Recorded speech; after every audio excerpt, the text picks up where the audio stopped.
voulais savoir qui je suis, Zero Cool? Eh bien, laisse-moi te parler du nouvel ordre mondial. Les gouvernements et les multinationales ont besoin de gens comme nous. Toi et moi, on est des samouraïs, des cow-boys du clavier. Écoute, Dave, tu ne dois pas prêter attention à la masse, elle n'a aucune idée de ce qui se trame. Ce sont des bœufs. J'ai besoin de ton aide. Tu as besoin de la mienne. Je peux t'apprendre des choses, tu feras tes preuves. Get ready for this new world order.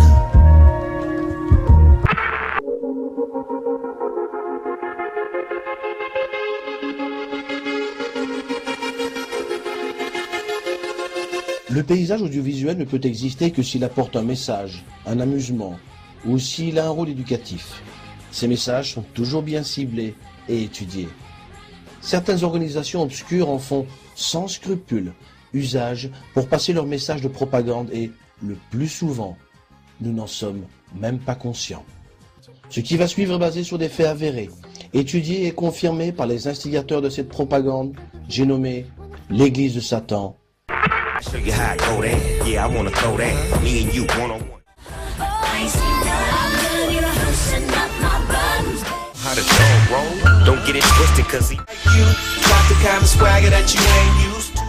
Even if you got it, there's a method to you owning it. I lost too many friends, but I won too many bets. Junior is the best. So many run up in your mansion. Uptime, we packing and we stacking. Ils ont des bons jours et des mauvais jours. On tend à oublier des trucs quand on meurt calciné. Mais... passe avec moi, j'ai un raid. C'est abominable. Tu allais achever ta propre sœur. J'ai bien fait de lui prendre sa montre. Une valse. Attention, attention, attention. Et Anastasie. Votre grâce. Le plus souvent, le message est diffusé de façon subtile et innocente. Son but ? Nous accoutumer à cette doctrine de telle façon qu'elle devienne généralement acceptée et finalement mise en pratique par la société qui, étape par étape, est arrivée à vulgariser ces divers messages qui ont pour but d'éradiquer les valeurs sociales et religieuses, qu'elles soient chrétiennes ou d'autres souches. La séquence que vous voyez maintenant est extraite du film de propagande The Speak of the Devil, produit par Anton LaVey, fondateur de l'Église de Satan, et que vous voyez ici en maître de cérémonie. Ce que vous avez vu n'est pas une mise en scène. Ceci est bien réel. Vous pouvez vous-même constater que les participants brandissent ce symbole de la main si particulier qui, en fait, appartient à ce cadre de rituel satanique. Il évoque la tête de bouc appelée Baphomet, dieu païen représentant le diable. Il est utilisé à diverses occasions pour sceller un serment, un pacte ou invoquer une malédiction. Les sous-cultures rock, métal, gothique, techno se sont attribués ce symbole et est devenu le signe de reconnaissance et d'appartenance. Ni son origine réelle, mais tellement flagrante. Regardez plutôt cet autre extrait d'invocation maléfique. In nomine Satanis Luciferi Excelsis, in the name of Satan, ruler of the earth, king of hell, come forth here, bestow the blessings of hell upon us, for we are your children. And we invoke thee this night. Viens, mon grand, laisse-moi te regarder. Oh, père. Oh, ça c'est la pétée de Charnam. Waouh. Appelle-moi Chazy, c'est comme ça ici. Ça fait plaisir de te voir. Ça fait combien? 10 ans, c'est ça? Oui. On va te faire comme des rockstars.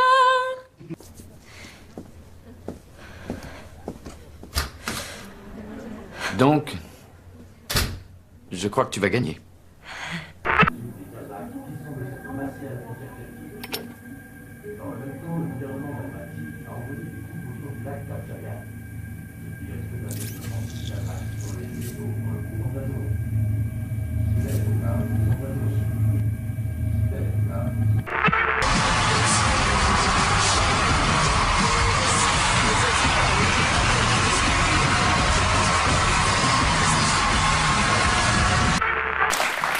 York Haider s'est tué en voiture alors qu'il sortait d'un bar gay pour se rendre à l'anniversaire de sa mère.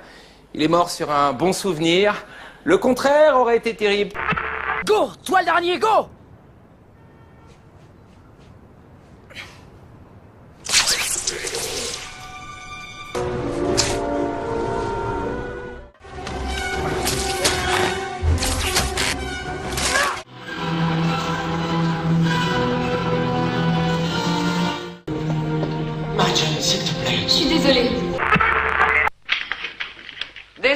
nous n'ouvrons jamais aux inconnus au beau milieu de la nuit.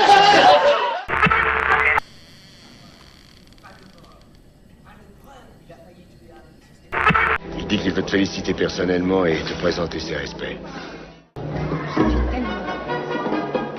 Content de vous voir. Je suis contente de vous revoir. Voici mon mari. Enchanté, évidemment, restez assis. Mon fils Anthony. Bonjour, très heureux.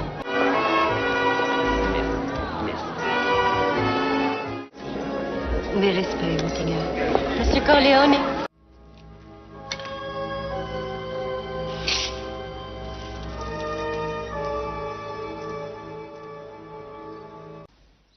D'autres, plus haut placés, la loge P2 peut-être. En secret incognito.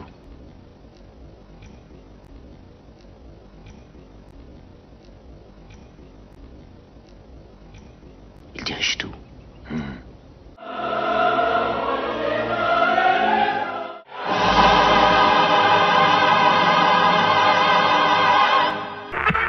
Ça va aller, ma chérie? Oui, maman. Tu en es sûre? Oui, absolument sûre. C'est quand même la première fois. J'ai 11 ans, pas 9. Venez avec nous. Anton LaVey, disparu depuis 1997, était le grand prêtre, appelé aussi le pape noir, de cette organisation devenue aujourd'hui puissante et riche de plusieurs dizaines de milliers de membres, souvent actifs dans le monde artistique et télévisuel. Vous avez observé ses gestes et mouvements avec sa cape lors de ses vociférations? Maintenant, regardez bien ce qui se passe. Vous comprendrez maintenant que certaines mises en scène, qui, pour beaucoup paraissent innocentes ou humoristiques, ne sont en fait que la reproduction sur scène de mèches noires, et la plupart des fans n'ont aucune notion de ce qui est en train de se passer. Ils ne font qu'imiter et se laissent emporter par l'euphorie de la foule et du prêcheur des ténèbres qui les font tout simplement assister à une mèche noire.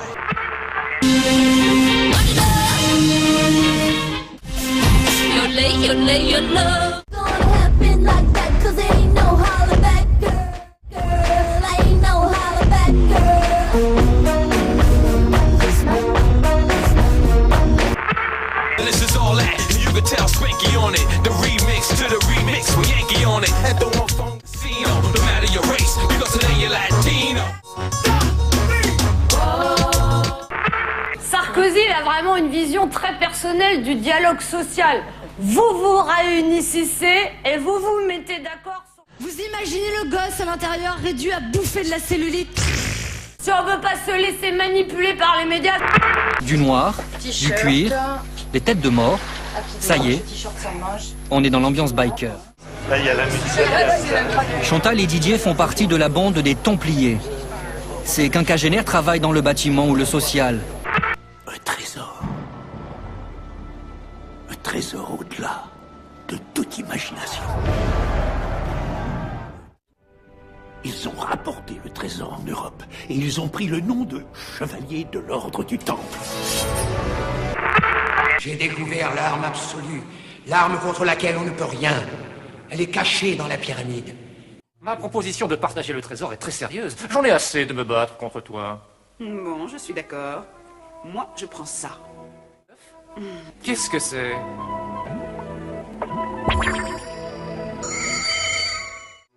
Cobra, tu vas mourir dans un moment, alors je veux t'apprendre que tu poses les pieds sur l'explication de ce qu'est l'arme suprême. Mais c'est vrai, le secret est expliqué au sommet de la pyramide.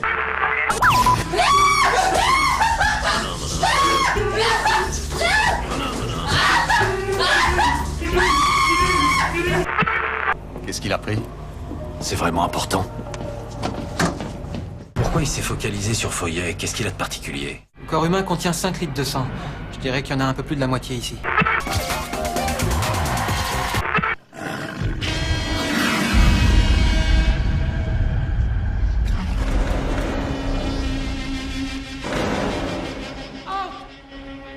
Elle est bonne.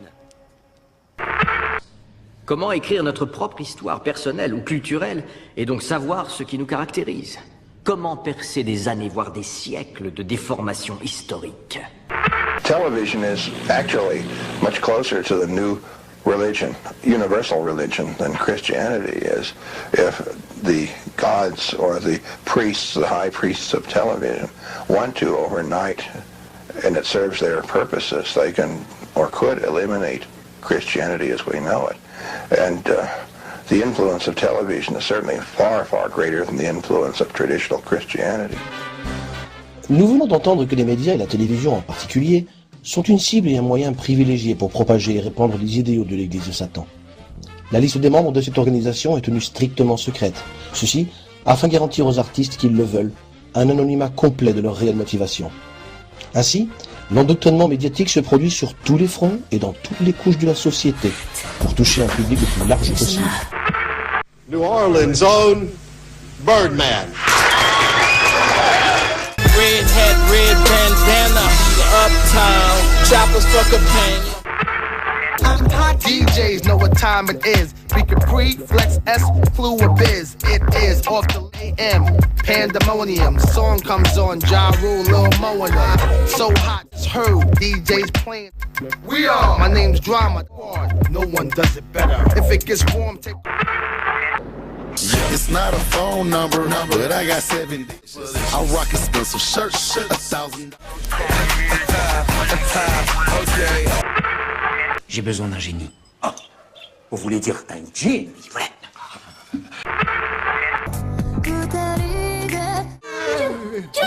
L'été arrive à grands pas.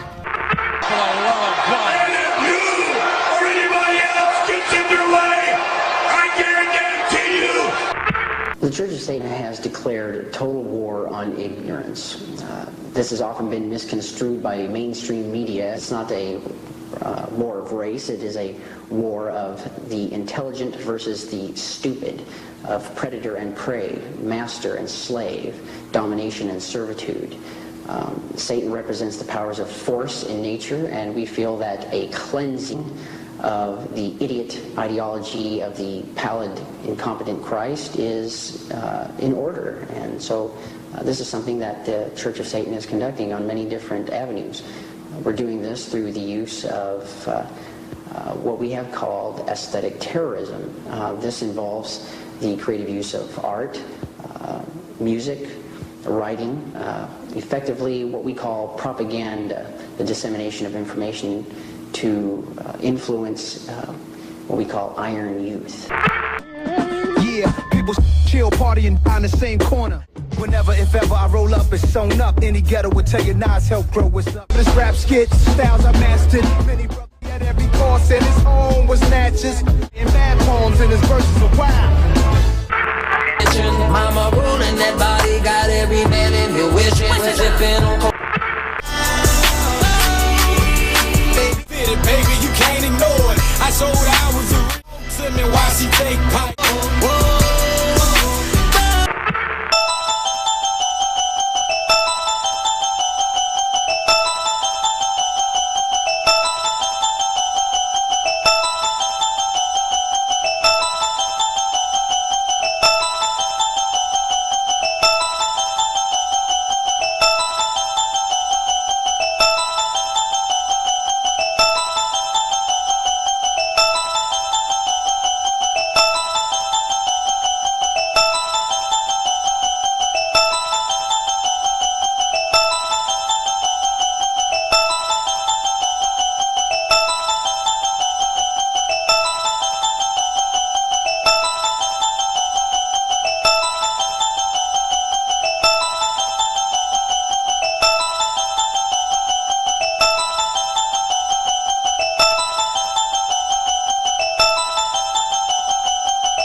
La représentation du peuple palestinien au cinéma fait aussi ressortir le lien entre la politique et le divertissement, entre Washington et Hollywood. Depuis la fondation de l'État d'Israël en 1948, celui-ci jouit du soutien indéfectible des États-Unis. Chacune des administrations américaines a clairement pris le parti d'Israël. S'il est vrai que la politique influence l'opinion publique, Hollywood a aussi représenté le conflit d'une manière biaisée. Les films dépeignent systématiquement les Palestiniens comme des terroristes, tous méchants, sans exception. Hollywood perpétue ce cliché depuis le film Exodus, dont l'action se situe au tout début du conflit. Dans ce film, les Palestiniens sont soit invisibles, soit comparés aux nazis, auteurs d'horribles crimes.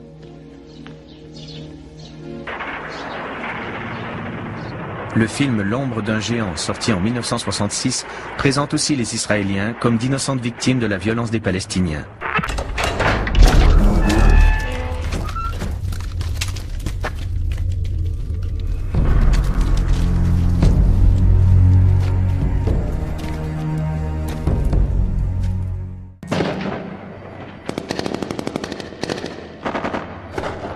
Les violences récentes ont été attribuées à un groupe de combattants étrangers surnommés les 10 anneaux par la population. Comme vous le voyez, ces hommes sont surarmés et ils sont en mission. Une mission qui pourrait être fatale à quiconque se trouverait sur leur route.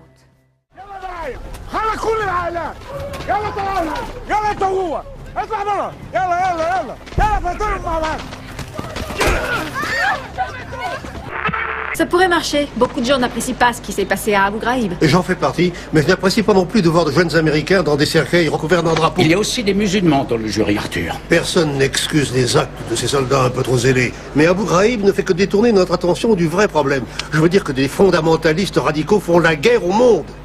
Ils s'en sont pris à d'innocents civils aux 4 coins du globe. Afrique, Bali, Madrid, New York City. À vous entendre, c'est désespéré. Tout a commencé bien avant le 11 septembre. Eh oui, ils ont une rancune qui ne date pas d'hier. Ils n'acceptent pas notre présence dans la péninsule d'Arabie, notre politique au Moyen-Orient et notre offensive préventive en Irak. Je crois que c'est évident. Ils détestent notre façon de vivre, nos libertés. Ils font la guerre au modernisme et à la civilisation occidentale. Les Arabes forment le groupe ethnique le plus dénigré de toute l'histoire d'Hollywood. Ils sont généralement dépeints comme des sous-humains. Les nazis employaient le terme péjoratif « Untermenschen » pour désigner les tziganes et les juifs. Ces images nourrissent notre imaginaire depuis plus d'un siècle. Depuis 30 ans, je m'intéresse à l'image des Arabes que les cinéastes ont projetée sur le grand écran. J'ai examiné plus de 1000 films, depuis les débuts obscurs du cinéma hollywoodien jusqu'aux dernières superproductions. J'ai voulu mettre en évidence ce que trop de gens refusent de voir. Une dangereuse omniprésence du stéréotype de l'arabe haineux qui dépouille un peuple entier de son humanité.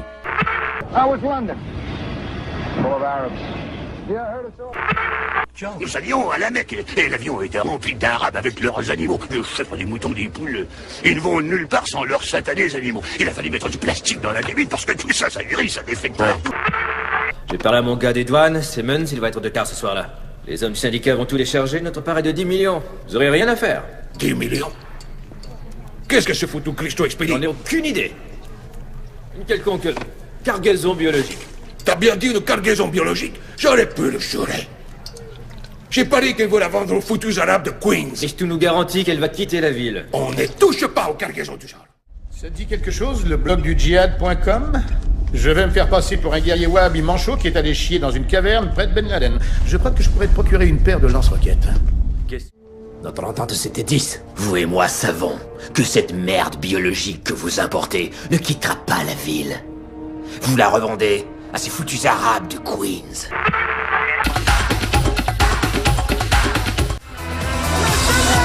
Salam.